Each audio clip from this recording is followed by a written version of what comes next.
Boa noite a todos. Que a paz do nosso Mestre Jesus possa envolver os nossos corações e que possamos refletir mais uma vez no nosso Evangelho tão querido. Hoje nos coube o capítulo 20, os trabalhadores da última hora, para que a gente possa, assim, então, ver o que essa lição, essa mensagem vem nos trazer, o que nós podemos aproveitar na nossa vida, aplicando no nosso dia a dia, cada palavra do Mestre Jesus, da espiritualidade amiga, para que possamos, assim, nos transformando lentamente, que esse é o processo de todos nós que estamos aqui encarnados na Terra. Essa transformação gradual, mais lenta, que vai obedecendo aí, né? O próprio aprendizado, conforme nós vamos adquirindo esse aprendizado, nós vamos conseguindo fazer essas transformações. Então, a importância de estarmos aqui hoje para meditarmos nessas palavras de Jesus e também, né, nos ensinamentos dos Espíritos para a nossa transformação moral e espiritual. Nós vamos então analisar agora a parábola dos trabalhadores da última hora.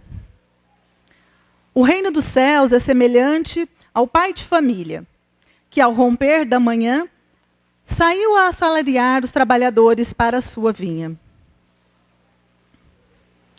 Combinou com os trabalhadores que pagaria 1 denário a cada um por dia e mandou-os para a sua vinha.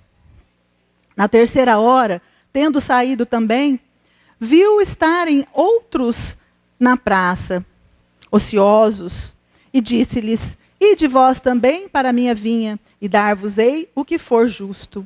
E eles foram. Na sexta hora e nona, fez o mesmo. Na hora 11ª, tornando a sair, e achou outros que lá estavam, e disse: Por que estáis vós aqui todo dia, ociosos?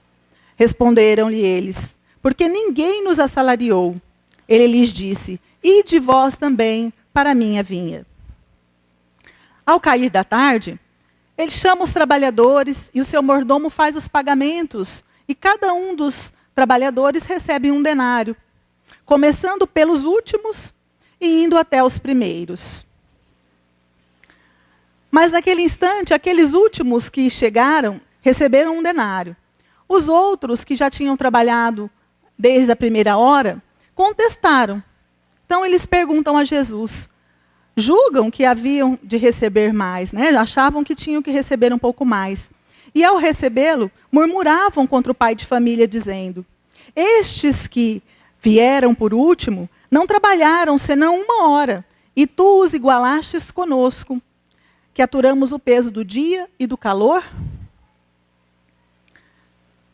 O dono da vinha respondeu: Amigo, não cometi injustiça para convosco. Não combinamos receberdes 1 moeda por vossa jornada? Tomai o que vos pertence, e vai-te, que eu de mim quero dar também a este último tanto quanto a ti. Não me é permitido fazer o que quero? Acaso o teu olho é mau, porque eu sou bom? Assim, conclui Jesus, contando a parábola. Os últimos serão os primeiros, e os primeiros serão os últimos, porque muitos são os chamados e poucos escolhidos. Mateus capítulo 20, versículo de 1 a 16. Também tem o capítulo, né, a parábola da festim de núpcias, que está relacionado a esse. Mas nós vamos aqui analisar o que significa essa parábola, né, aquilo que Jesus queria trazer de ensinamento para todos nós. Primeiramente, quem era o dono da vinha? Ele falou que era um pai de família. E a gente pode dizer aí que esse pai de família é Deus. Ele estava comparando o dono da vinha a Deus, nosso pai. A vinha é o universo, ou seja, a terra, a nossa escola. Nós podemos colocar a vinha como um local de trabalho, como a terra, que também nos é um local de trabalho, onde estamos todos nós aqui inseridos para trabalharmos. E aí nós vamos analisar, no decorrer da nossa fala aqui, né, dessa reflexão, o que nós queremos dizer com esse trabalho. Que tipo de trabalho a gente pode incluir ou englobar nessa questão? Será que seria só o trabalho físico, braçal? Então nós vamos analisar nesse sentido também. Os trabalhadores é toda a humanidade, ou seja, todos nós. Os trabalhadores da vinha, então, se refere a todos nós que estamos aqui nessa escola, né? nesse planeta, onde estamos aqui também em aprendizado. As horas significam as reencarnações. Então, alguns desses irmãos chegam antes, outros chegam depois, ou seja, nós. Né? Uns encarnam lá no início, lá no primitivo, e vão vindo também acompanhando, e outros vão encarnando depois. E conforme as suas experiências vão repetindo, né, a necessidade da jornada, e vão retomando aí para esse aprendizado que não cessa, enquanto estamos ainda a caminho. Por que todos receberam o mesmo salário? Será que é justo todos receberem o mesmo salário? Nesse caso, aquele que chegou lá no início do dia, que nem se a gente pegar uma empresa aqui que contrata seus funcionários, o horário normal de trabalho seria das 8 às 18 horas. Aqueles que chegaram na primeira hora, chegaram 8 horas da manhã, vamos dizer assim. Os outros foram chegando no decorrer do dia, à medida que o dono da vinha foi convocando cada um deles. É claro que se a gente for olhar materialmente falando, pareceria injusto que aquele que começou a sua faina desde o início, lá no comecinho do dia, cansado, muito mais cansado que o outro, recebesse o mesmo tanto daquele que chegou já para encerrar o expediente. Seria estranho que aquele que trabalhou apenas 1 hora teve o mesmo salário daquele, né, que trabalhou desde o início da sua jornada. Mas ali nós estamos considerando muito mais do que o trabalho braçal e físico. Né? E o dono da vinha, que é Deus nesse sentido, ele não considera o tempo gasto, aquilo que foi gasto ali, mas sim a qualidade do trabalho realizado. Os que chegaram por último demonstraram produtividade, boa vontade, zelo, esforço, constância. Então eles só não estavam trabalhando ainda porque não tinham sido chamados. Mas eles fizeram o trabalho igual os outros fizeram. A diferença foi o tempo, mas a qualidade que eles representaram naquele momento era satisfatória para o dono da vinha. E como o próprio dono da vinha diz ali, o teu olho é mau porque eu sou bom? Isso denota ainda a dificuldade que tem a parte material nossa em achar que muitas vezes, quando alguém faz o bem, querendo auxiliar, que nem neste caso, a gente também tem que receber esse bem. Às vezes o outro é mais necessitado. Então a gente às vezes tem ainda aquela certa inveja. E aí dá para comparar um pouquinho dessa parábola com a parábola do filho pródigo, quando também o pai, compassivo, amoroso e bom, ele recebe o filho de volta com um banquete, e aquele filho que tinha ficado lá, que não tinha saído, quando o pai mata os bois para comemorar a volta do filho, o que ele faz? O filho que estava lá fala assim, nossa, mas eu que estive aqui o tempo todo, ninguém fez uma festa para mim. Mas esse que estava perdido, que gastou os bens, dilapidou os bens, voltou e faz-se uma festa para eles? Vejam que nesse caso, Jesus sempre estava colocando o ensinamento da questão da inveja, daquele que está ainda em outro patamar de evolução, que não fica feliz com a felicidade do outro, que não fica feliz com o benefício que foi realizado pelo outro, que foi aquela caridade que foi feita naquele instante. Então, às vezes, ainda denota o nosso egoísmo nesse sentido, em às vezes querer sempre também estar em vantagem. E aí o mestre ali fala, o dono da vinha fala, eu não combinei com você 1 denário? Então eu estou lhe pagando o que é justo. Se eu te contratei lá na primeira hora por 1 denário, eu estou te pagando aquilo que eu combinei, então está tudo certo. Mas eu quis também dar àquele que estava ali, que chegou o último horário, também o mesmo valor. Eu não posso fazer isto? Então hoje nós colocamos essa parábola em análise no sentido espiritual. Como que nós podemos analisar então aquele que não tem direito ao salário, aquele que é ocioso, aquele que ficou lá, porque o próprio dono da vinha, ao contratar, ele pergunta, por que está aí ocioso? Mas porque ninguém nos chamou. Foi assim que responde os que estavam ali aguardando. Mas muitos que estavam ali na ociosidade, estavam ali por preguiça, por indolência, por não estarem ainda despertos, vamos colocar assim, no sentido espiritual. para aquela necessidade do trabalho. Esses são aqueles que, diante, né, do Pai, não têm ainda o direito ao salário. Então ele fala que ele não está à disposição do Senhor. Ele muitas vezes é chamado, mas não trabalhou por preguiça, né, por má vontade. Consequência, terá que aguardar e recomeçar. O que isso quer dizer para nós aqui como espíritas, né, e como reencarnantes nesse planeta? Quando nós não somos chamados para as tarefas, e todos nós somos, a partir do momento em que nós reencarnamos aqui na Terra, nós estamos trazendo uma missão, um trabalho a cumprir, um trabalho a realizar.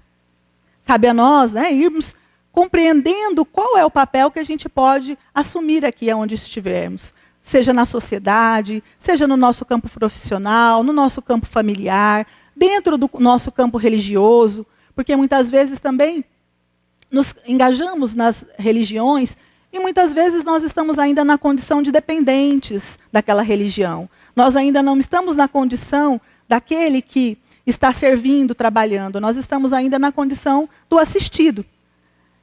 Mas o chamado, quando adentramos uma casa religiosa, é daquele que também pode ser, futuramente, aquele que vai também atender, servir, trabalhar. E muitas vezes a gente se coloca na posição daquele que vem apenas receber. Nós vamos também meditar um pouquinho lá na frente com Jesus, quando as palavras dele também nos tocam o coração em algum sentido. E quem tem o direito ao salário, então? É aquele que está à disposição do Senhor, que ele realiza o trabalho, ele é convidado e aceita o convite. Então, muitas vezes nós estamos dentro de um trabalho qualquer que seja, e nos é colocado ali um convite. Olha, vamos fazer determinada atividade. Ah, mas eu não posso. Ah, mas eu não dou conta. Eu não sou capaz, eu não sou digno. Muitas vezes a gente vem com várias desculpas e não percebe a importância daquele momento. Porque por mais que a tarefa possa ser pequenina naquele momento, qual seja o campo que somos chamados, a importância de desenvolvermos ali naquela tarefa a nossa inteligência, nosso ânimo, a nossa coragem, o amor, inclusive, é muito importante. Porque muitas vezes a gente não percebe que até mesmo dentro do nosso lar, nós estamos trabalhando. Nós estamos tendo a oportunidade de auxiliar. Nós estamos ali com um propósito, uns com os outros. E cada um, no momento certo, né, está ajudando o outro. Às vezes um cai ali, o outro ajuda a levantar. E todo o tempo nós estamos em trabalho. O grande trabalho dentro do lar, que a gente não faz ideia, é aquele de colaborar com os filhos de Deus, que são empréstimos para nós naquele instante que estamos ali. Também é um trabalho maravilhoso. Porque como é rico aquele solo do nosso lar. Como é rico, né, as criaturas que estão ali para o nosso aprendizado, como instrumentos que nós temos para trabalhar os nossos sentimentos. Qual o melhor lugar de trabalhar todo o campo do nosso coração, senão o lar? É um grande campo de trabalho. Um grande campo onde estamos ali experimentando sentimentos e sensações. É um laboratório para todos nós. Ali nós estamos percebendo como estamos dentro do nosso coração, quais os sentimentos que ainda são de nossas imperfeições, as emoções que vêm, tudo aquilo que nós estamos ali vivenciando no nosso dia a dia, com certeza, ali dentro do lar é o melhor lugar para a gente fazer esse autoconhecimento. Porque ali nós somos nós mesmos. Então é um campo maravilhoso de trabalho que muitas vezes é negligenciado por nós. Nós às vezes vivemos lá fora e esquecemos de viver dentro do lar, né? Buscando muitas vezes ali reunir no foco de luz os nossos companheiros queridos, lembrando-nos que nós estamos aqui para aprender, que nós viemos nessa encarnação para desenvolver esses talentos, que nós não estamos ali por acaso, que cada um de nós pode segurar a mão um do outro e ajudar, com que o outro também não fique para trás. Porque é muito fácil a gente ir crescendo, crescendo e largar o outro para trás, desistir do outro. E neste caso, o campo de trabalho é justamente o contrário. É a gente querer que o outro siga junto com a gente. Que a gente consiga erguer também esse irmão, que ele também consiga estar junto conosco nesse trabalho de coração ali, né? De fazer com que ele também possa despertar para a realidade espiritual. Isso é um trabalho dos mais importantes que existe. Por isso Deus cria a família. Por isso que Deus faz dela um núcleo, né, tão importante para nós, aonde nós vamos ali também ter um campo para ser, com certeza, trabalhado, preparado, arado e lançado sementes. Né? A gente tem que lançar as sementes ali. Não importa se muitas vezes aqueles irmãos não correspondem às nossas expectativas, que eles ainda não consigam entender aquilo que nós estamos buscando passar. O importante é que os nossos exemplos também, a nossa fala, possa tocar de pouco a pouco esses corações, né, que estão sendo, de alguma forma, também semeados ali. Como Jesus nos ensina, né, semear é tão importante. Então, esse trabalhador é aquele que aceita o convite para qualquer tarefa que seja. Qualquer dessas tarefas para o bem, claro, né, vamos dizer assim, mas que esse convite é aceito e ele faz aquilo que ele pode, dentro das suas capacidades, das suas potencialidades, e ele, no final da jornada, ele recebe essa recompensa. Mas a recompensa não é o denário, como se coloca, né, o dono da vinha. Mas a recompensa é a consciência tranquila, é o trabalho realizado, é um companheiro que a gente consegue, de alguma maneira, tocar, de modificar a sua situação íntima. Enfim, é aonde a gente pode, de alguma maneira, fazer algo que faz a diferença na vida do outro, que faz com que os filhos de Deus todos vão crescendo uns com os outros nesse aprendizado. Então, todos são instrumentos para nós, em todos os lugares que estivermos. Não importa se seja só lá no lar, ou muitas vezes a gente até despreza, fala assim, olha, mas eu só trabalho em casa. Como se isso fosse algo, né, tão pequenino, mas não é. Vamos mudar essa visão, porque ali está realmente o nosso cadinho purificador, como nos diz os irmãos espirituais. Ali está o momento da gente trabalhar sentimentos de verdade. Então é uma das mais importantes oportunidades para nós de fazer esse laboratório, essas experiências, e com certeza sair recompensado no final. E esse trabalhador da última hora, né, é preciso que essa vontade dele esteja sempre à disposição do Senhor. O que é isso, estar sempre à disposição? Muitas vezes a gente diz assim, né, que diante das nossas situações, problemas e dificuldades, a gente pede aquilo que a gente quer, né? Ah, eu quero isso, eu quero aquilo, e faz uma prece, faz uma oração, sempre querendo as nossas vontades realizadas, aquilo que a gente acha que é melhor acontecer. Mas muitas vezes aquilo que é melhor no nosso olhar não é o melhor para Deus, né? Então, quando a gente fala estar à disposição de Deus nessa hora, né, do Senhor da vinha, nós podemos traduzir assim: Senhor, seja feita a vossa vontade. Porque eu não sei o que é melhor para mim, mas o Senhor sabe o que é necessário que eu passe, né? O meu aprendizado, até porque muitas vezes lá atrás, nas minhas vidas anteriores, eu não sei o que eu fiz, ou o que eu deixei de fazer. E aí hoje, com a doutrina espírita consoladora, eu sei que tudo que eu plantei lá, eu estou colhendo hoje. Então, quando a vontade de Deus é feita e não a nossa, a gente pode ter certeza que está, de alguma maneira, melhorando, crescendo e aprendendo. Muitos dos trabalhadores, como Jesus, como o apóstolo Paulo, como eles falavam quando eles estavam aqui? Senhor, o que queres que eu faça? Isso é se colocar à disposição do Senhor. Muitas vezes a gente não quer fazer isso, a gente quer que a nossa vontade seja realizada, a gente quer fazer o que dá na telha, né? Pensando sempre materialmente ainda.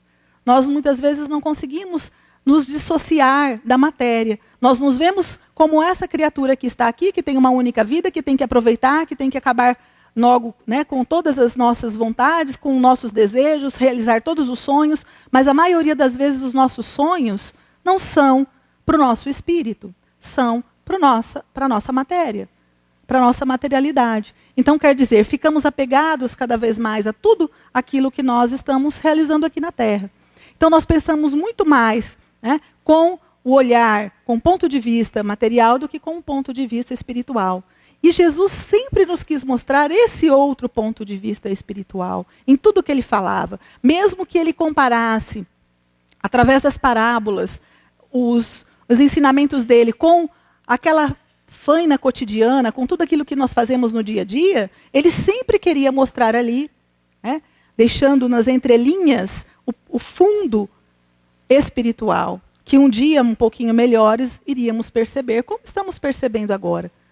Quantas coisas hoje nós conseguimos enxergar, lendo uma parábola, meditando sobre ela, do que antes, quando a gente só via aquele lado, né, da palavra morta ali. E hoje nós estamos conseguindo aprofundar um pouquinho mais, através de tantos amigos e irmãos que nos ajudam nessa tarefa, nos ensinando o quanto podemos aprender com todo esse trabalho, com todo esse conhecimento que nós estamos buscando. Até porque, como espíritas, nós estudamos muito. Todos nós estamos buscando sempre, através do espiritismo, fazer esses pontos de reflexão, aprofundando nos ensinamentos, no entendimento. Porque foi assim que Jesus falou, né? Seria um momento em que o Consolador prometido iria nos abrir as portas, né, de uma revelação muito maior. E os Espíritos vieram nos trazer isto. E quando os Espíritos vêm, e eles falam no sentido assim. Essa é uma frase que está lá no Evangelho segundo o Espiritismo, dos bons espíritas nos Trabalhadores da Última Hora, do espírito Constantino, é um espírito protetor, em Bordeaux, 1863. Bons espíritas, meus bem-amados, sois os trabalhadores da última hora. Bem orgulhoso seria o que dissesse: comecei meu trabalho no alvorecer do dia e só o terminarei ao escurecer. Todos vós viestes quando fostes chamados, um pouco mais cedo, um pouco mais tarde, para a encarnação cujas correntes arrastais. Mas há quantos séculos o Senhor vos chamava para a sua vinha sem que quisesseis entrar? Eis chegado o momento de receber o salário. Empregai bem essa hora que vos resta. E não vos esqueçais nunca de que vossa existência, por mais longa que possa parecer, é apenas um momento muito breve na imensidade dos tempos que formam para vós a eternidade. Então, olha só, até grifamos aí, né? Não esquecer que, por mais longa que seja a existência aqui na Terra, a gente pode viver lá 90, 92, 96, até 100 anos, mas por mais longa que seja a nossa vivência aqui, a gente não esquecer que ela é uma gotinha no oceano. O que é 100 anos numa eternidade? O que é 100 anos por um aprendizado que vai levar para nós aí muitas e muitas encarnações? 100 anos não é nada. Nós não conseguimos aprender nem a metade do que necessitamos. Vixe, nem isso, né? Nem um décimo daquilo que precisamos. Por isso as reencarnações são necessárias para o aperfeiçoamento do nosso espírito. Sem elas, nós poderíamos estar fadados a permanecer estacionários. Então a reencarnação, ela nos ajuda a enxergar que nós somos esses espíritos milenários, acrescentando na nossa bagagem, a cada uma dessas experiências aqui na Terra, mais e mais material para o nosso aperfeiçoamento, né? Para a nossa pureza, que vamos com certeza chegar lá. Um dia nós vamos estar aí, né, bem melhores do que hoje, libertos de muitas sensações e sentimentos inferiores. E isso para todos nós. Ninguém está fora dessa situação, não. Todos nós. E uma coisa interessante é que todos nós vamos aproveitando o trabalho daqueles que nos antecederam, né? Nós vamos ver aí quem são os trabalhadores da primeira hora dentro do ponto de vista espiritual. Veio os profetas, Moisés, os apóstolos, né? Os mártires, os sábios, os filósofos, né? Sócrates, Platão, Aristóteles e tantos outros que vieram abrir para nós um campo imenso. Eles são desbravadores do conhecimento. Então eles vêm já há muito tempo, né, arando o solo para facilitar o trabalho daqueles que vêm depois. Então, os primeiros trabalhadores, aqueles que foram os pioneiros, eles foram desbravando solos, às vezes, endurecidos. Porque, olha só, para chegar a convencer, né, que havia apenas um Deus, Moisés teve que sofrer, passou por muitas dificuldades, veio com essa missão. Depois, Jesus, também com uma missão maravilhosa, e tantos outros profetas que foram massacrados, Jesus crucificado. Ele deu o seu testemunho em todos os momentos da caminhada. Se nós fôssemos imaginar, será que Jesus sofreu? Para ele foi difícil estar aqui? O que vocês acham? Olhando por um mestre de amor que já tinha um ponto de vista espiritual, ele sabia o que ele ia enfrentar. Ele não veio despreparado para a tarefa. Ele veio com a certeza do que ia acontecer, porque ele sabia quem ele ia encontrar aqui na terra. Era um espírito já de um escola, de muita sabedoria, de muito entendimento, muita compreensão. Tanto que, ao olhar para cada um de nós, com certeza ele se apiedava.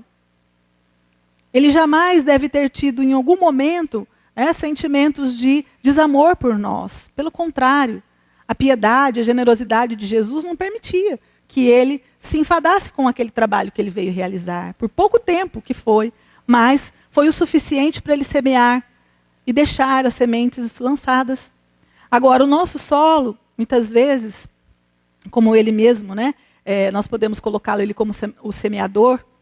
Nós sabemos que ele colocou aqui aquelas sementinhas, jogou aí, em solos áridos, em solos endurecidos. Mas ele sabia que essa tarefa era necessária e importante e que no dia certo, no momento certo, aquelas sementinhas que foram ali lançadas, elas iriam desabrochar, iriam germinar.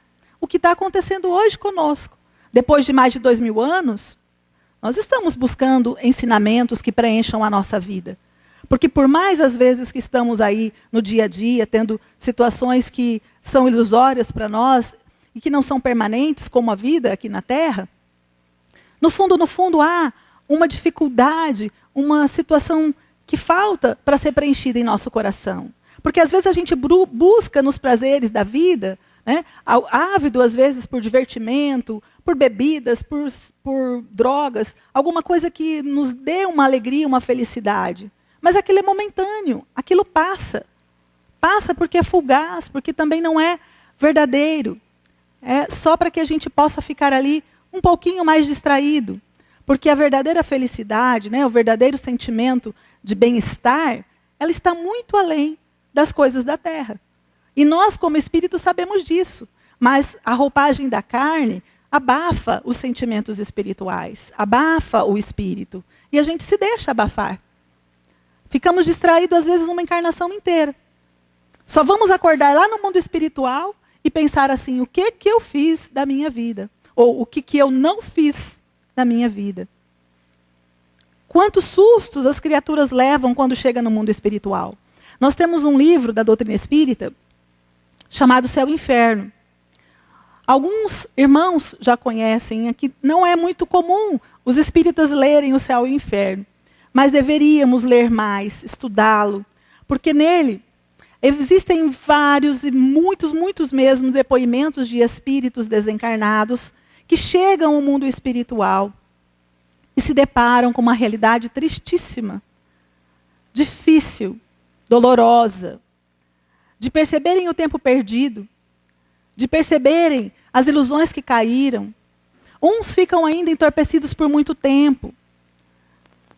Várias situações. E é um livro assim muito interessante, porque à medida que nós vamos lendo ali, nós vamos percebendo os erros das criaturas, que não são muito diferentes dos nossos, não.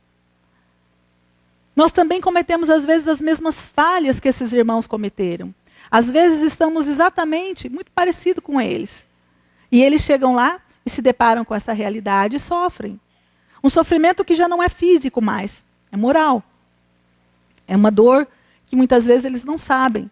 A única coisa que às vezes os alivia, e eles pedem ali para isso, quando na época de Kardec, porque Kardec contando essas histórias, eles pedem ali a oração. A oração como um refrigério da alma, a oração como um poder acalmar os sofrimentos, para que eles possam pelo menos aclarar as ideias. Então é muito importante que nós possamos meditar melhor naquilo que nós estamos fazendo aqui na nossa vida na Terra. O que nós estamos aproveitando, o que estamos realmente buscando. E como espíritos eternos, que já sabemos que somos espíritos imortais, será que nós não estamos fazendo buscas equivocadas? Será que nós não estamos perdendo o nosso tempo mais uma vez? Então essa meditação, essa reflexão é necessária que a gente pergunte todos os dias na realidade, para que a gente comece a enxergar. Peça aos nossos anjos guardiões que nos orientem nas nossas orações, que devem ser também diárias para sustentar-nos aqui na Terra. Porque como nós nutrimos o nosso espírito, nosso corpo, com comida, arroz, feijão e tudo mais, a nutrição da nossa alma é a oração. Quantas coisas são evitadas através de uma prece? Quando nós oramos, muitas vezes, aqueles irmãos que poderiam estar ali comungando conosco, nos influenciando negativamente, a oração os repele, cria uma camada de proteção. É claro que essa proteção é temporária, porque se nós estivermos ali, às vezes na oração, a gente faz a oração, é envolvido numa energia boa e salutar, mas daqui a pouco nós estamos realizando atos inferiores, indignos, pensamentos negativos, nós estamos de novo suscetíveis a mais situações infelizes. Então é importante que a gente analise. Hoje nós estamos, esse aqui, né, o momento de hoje, é um chamado para nós. Sempre que estamos buscando assistir um evangelho, ver um livro edificante, é um chamamento. Porque é difícil a gente não encontrar ali nas páginas de um livro um convite para a nossa renovação. Quando nós estamos ouvindo uma palestra, nós também não estamos... Né, uma conversa, porque falo palestra, dá uma impressão assim, né? Mas uma conversa como a nossa de hoje também não é um convite para a nossa modificação, para a nossa transformação, para que a gente se empenhe mais, cada vez mais a nossa mudança espiritual,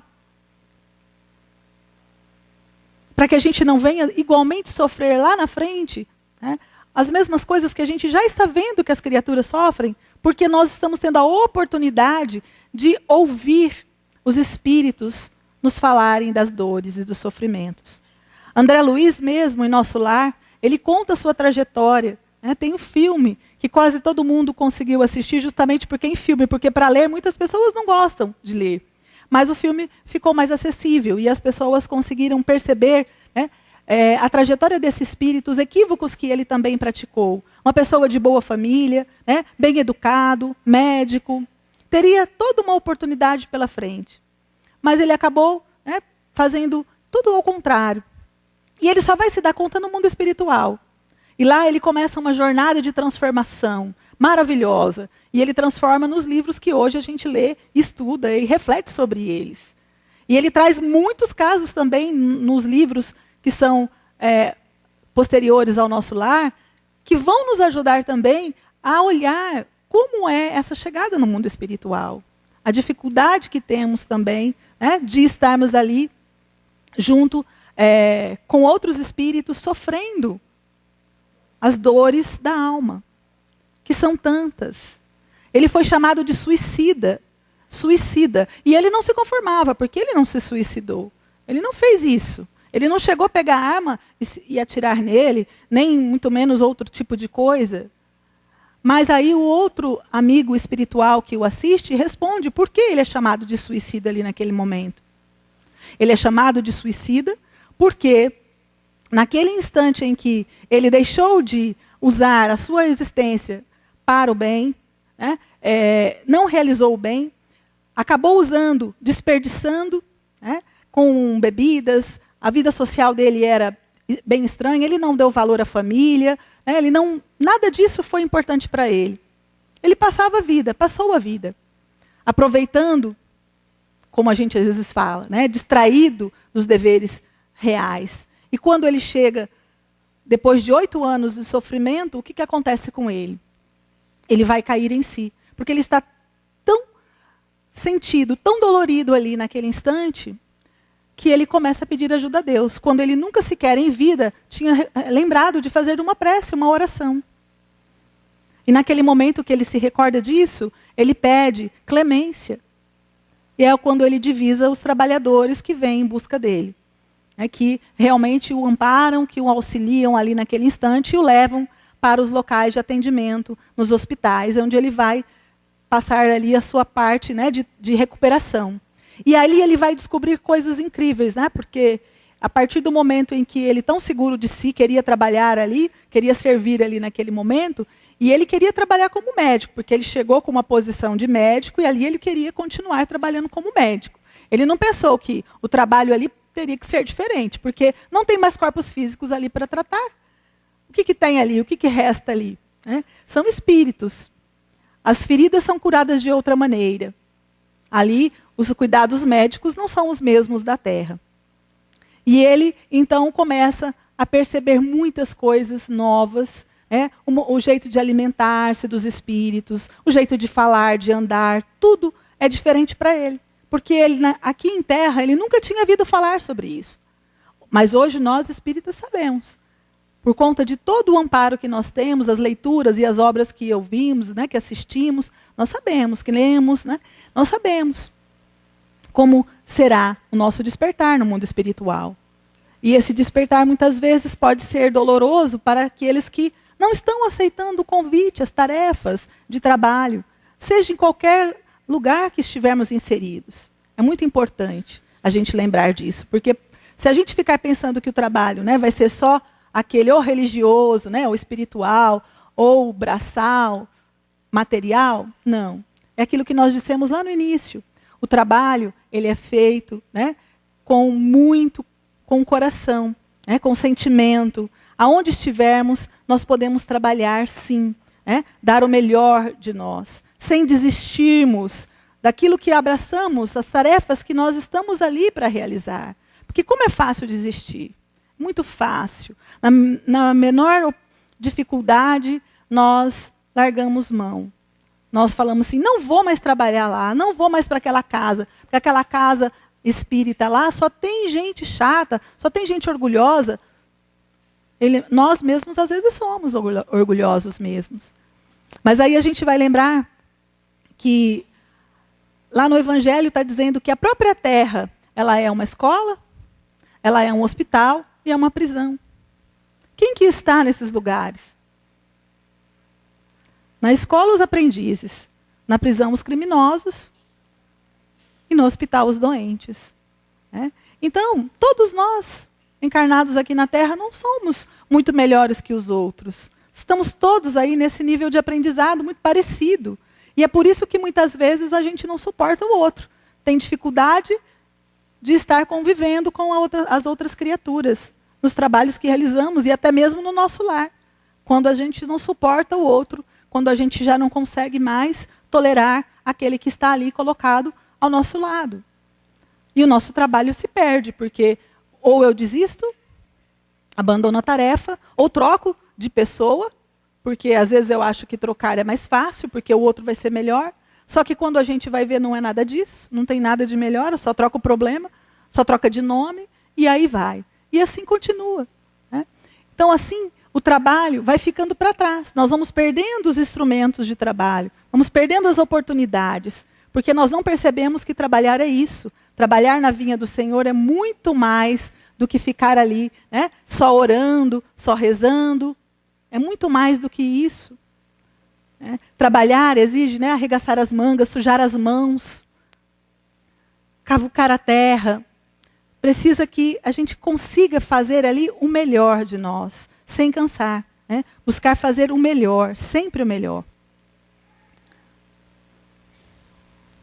Vou passar bem rapidinho. Um exemplo maravilhoso, né, que nós podemos pegar aqui, quando Jesus fala do ide e pregai, ele fala uma coisa muito importante para nós. Sacrificar os nossos hábitos, ocupações fúteis. Né? O que seria isso para nós aqui, que estamos buscando refletir? Quando ele fala para nós pregarmos, e ele fala inclusive, para a gente não se preocupar, né, com as armadilhas que os lobos prepararão, que ele fala assim, que só os lobos caem na armadilha dos lobos. Que ele estará sempre sustentando aquele que estiver disposto a trabalhar. O que isso significa para nós? Né? Significa que nós não devemos temer as situações, por mais difíceis que elas pareçam. Sempre estamos amparados, assistidos, auxiliados. Sempre terá alguém, mesmo que a gente não enxergue, nos intuindo, nos inspirando. Principalmente quando nós oramos, quando nós pedimos o amparo, naquela situação difícil, no momento em que nós temos que auxiliar alguém, diante de um nosso ente querido que nós queremos ajudar, nós fazemos uma prece. Pode não ser aquilo que nós pedimos, mas vai acontecer algo que vai fazer a diferença. Imagine se nós não orássemos, se a situação está difícil, a gente fala assim, mas não aconteceu, não deu certo. E se nós não orássemos então, o que aconteceria? Seria muito pior.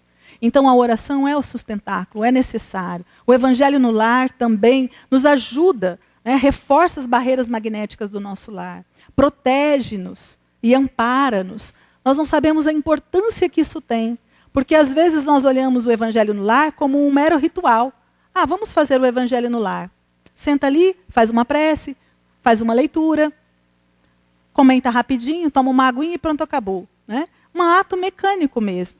Na realidade, não é isso que Deus espera de nós. Né? O sentimento de amor que deve estar ali naquele instante que nós fazemos o evangelho no lar faz uma diferença enorme, porque muitas vezes são colhidas energias ali nossas, os nossos sentimentos melhores naquele momento, que com certeza é isso que nós irradiamos naquele instante, para fazer atendimentos para espíritos que estão próximos ali, ou às vezes até aqueles que estão ali no nosso lar influenciando negativamente.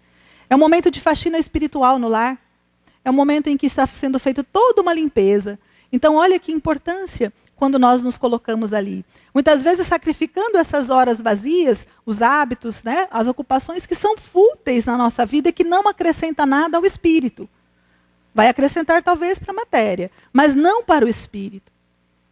Porque se nós não estivermos alimentando o espírito, nosso espírito vai ficar enfraquecido. Sim.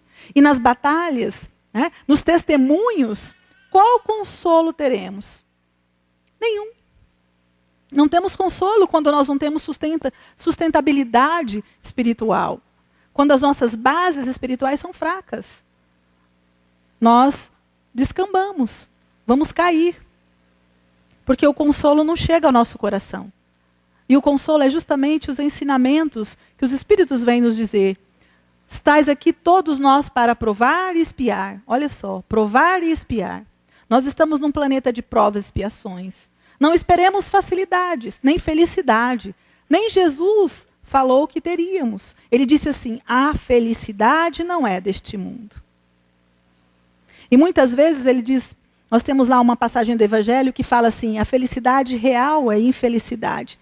Ele comenta, às vezes nós vemos a infelicidade num fogão vazio, né, sem o gás ali e tal, e vemos isso como uma infelicidade. E vemos a felicidade através da fama, das pessoas ganhando dinheiro, rios de dinheiro, né, sendo poderosos e famosos. Isso para nós parece uma felicidade. Quando ali no Evangelho está dizendo, não. Pelo contrário, muitas vezes aquele que hoje está feliz, iludido com as coisas da matéria, é aquele que muitas vezes, né, está cavando a sua infelicidade futura. Ele não sabe disso, porque ele está tão enebriado nas sensações físicas e materiais que ele não percebe, iludido mesmo. Enquanto que aquele ali está na dificuldade, passa fome, né, está ali sofrendo as agruras da vida, ele pode se considerar feliz, porque muitas vezes ele está ali espiando já a sua situação passada, e ele está ali redimindo-se muitas vezes do pretérito criminoso, aonde ele esbanjou, onde ele às vezes foi famoso, dilapidou a sua fortuna, a sua riqueza consigo mesmo, esquecendo de auxiliar aquele que passava fome, e hoje ele colhe os frutos daquele plantio. Então, muitas vezes a gente não percebe dessa forma, porque a gente tem uma visão muito curta. A nossa visão é tão estreita da vida que nós vimos apenas esse plano. Quando a gente começa a olhar para o plano espiritual, tudo muda, porque a gente começa a enxergar muito além. A gente começa a perceber essa brevidade da vida aqui, como ela é tão passageira, transitória. Então, tudo isso faz diferença. E esse mestre, né, o mestre de amor que deveria estar aí nos nossos corações como exemplo total e maior, trouxe para nós exemplos maravilhosos de humildade, de desprendimento. Jesus, meus irmãos, poderia ser aquilo que ele quisesse aqui na Terra. Porque inteligência ele tinha, poder se ele quisesse, dinheiro. Com toda a inteligência dele, ele podia ser qualquer coisa, né? Qualquer coisa. Ele poderia ter se transformado numa celebridade, inclusive. Mas, pelo contrário, preferiu nascer na manjedoura, rodeado de animais. Preferiu ser um humilde carpinteiro, aprendendo o ofício do seu pai. Ter família humilde e pobre. Por que será? Né? Para nos mostrar justamente essa transitoriedade da vida. Porque se ele tivesse renascido num lar rico, abastado, o que seria? Nós também talvez invejaríamos o mestre e queríamos ser igual a ele. Mas se ele nasceu na manjedoura, será que a gente inveja esse mestre?